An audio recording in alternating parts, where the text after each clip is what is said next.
எந்தெந்த இடங்கள் தொட்டால் ஸ்வரங்கள் தொழும் சுகங்கள் கொஞ்சம் நீ சொல்லிட்டா.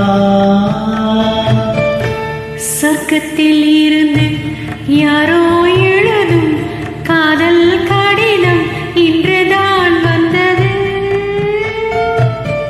சொர்க்கம் மண்ணிலே பிறக்க நாயகன் ஒருவன் நாயகி ஒருத்தி தேன்மழை பொழிய பூடல் நனைய காமனின் சபையில் காதலின் சுவையில் பாடிடும் கவிதை சுகம்தான். சங்கீத ஸ்வரங்கள் இளைய கணக்கா இன்னும் இருக்கா என்னவோ மயக்கம்.